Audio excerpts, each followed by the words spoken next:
Let's talk about Vatican City. It's a place that's packed with faith, with mystery, and honestly with a level of global power that just seems impossible for its size. I mean, we're talking about the smallest sovereign country in the entire world, but its influence is everywhere. So how does that even work? That's a big question, right? That's the paradox we're digging into. How can a nation that's smaller than most city parks, with a population you could easily fit into a stadium, have such a massive voice on the world stage? It's a puzzle for sure, and the answer is way more complex than you might think.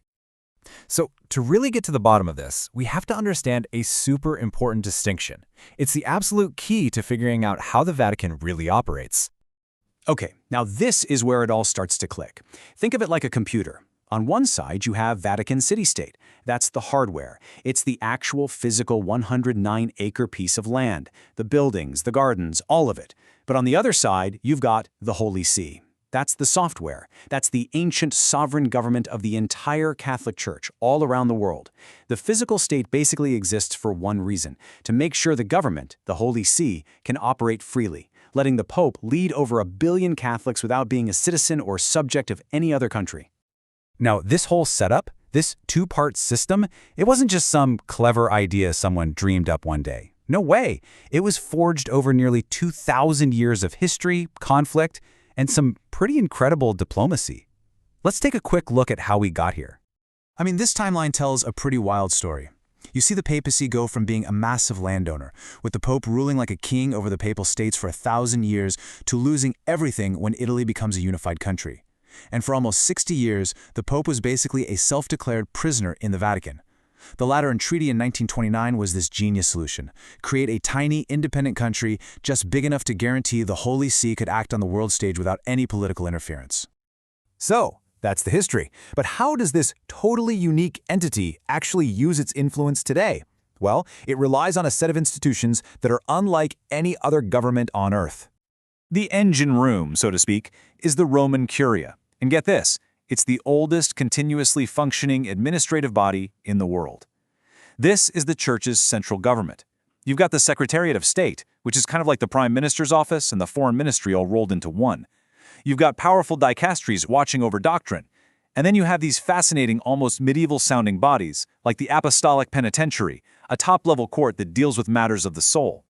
And nothing shows the Vatican's blend of ancient and modern quite like the Swiss Guard.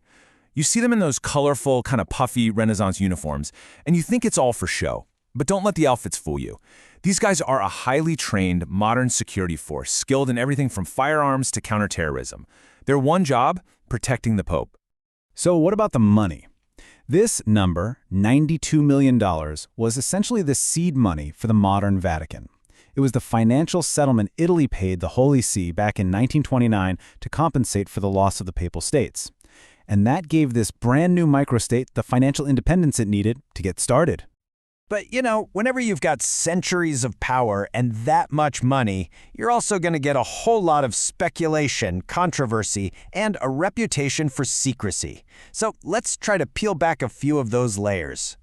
First up, the famous secret archives. I mean, the name alone sounds like it's straight out of a thriller novel, right? But the truth is a little more boring. The Latin word secretum just meant private, as in the Pope's private papers. To finally clear up all the confusion, Pope Francis officially renamed it the Vatican Apostolic Archive in 2019, a pretty clear signal that they're trying to be more transparent. And then there's the Vatican Bank. For an institution that's built on moral authority, its financial history has been, well, a real source of trouble. It's been hit by major scandals, from deals with mafia-connected financiers to the collapse of Banco Ambrosiano. These crises have really forced recent popes, especially Pope Francis, to push hard for major reforms to try and get that trust back. That push for transparency runs right into the most painful parts of its history. The huge debate over Pope Pius XII and his public silence during the Holocaust has been going on for decades. So, in 2020, the Vatican opened his archives to researchers, a huge step. But as you can see from this incredibly candid quote from the archive's own director, the documents aren't giving easy answers. If anything, they're revealing a much more complicated and troubling picture, which just goes to show that real transparency is a tough, ongoing process. All right, so we've peeked behind the curtain at the internal machinery and its struggles. But here's the thing. Despite all the controversies, the Vatican's real power isn't hidden away in some secret archive.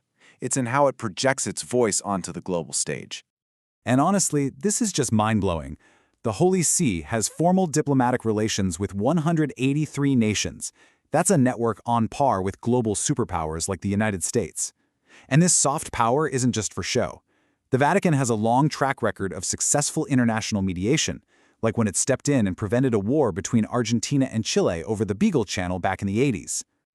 So this brings us right back to where we started. In spite of its tiny size, its controversies, and its ancient roots, the Holy See is still an incredibly powerful force in the world.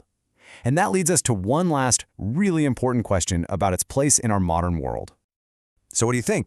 In an age of fast-paced social change, constant tech disruption, and shifting global powers, can an institution that's rooted in 2,000 years of tradition keep that same level of influence? The story of the Vatican is definitely not over. And what its future role will be, well, that's one of the great open questions of our time.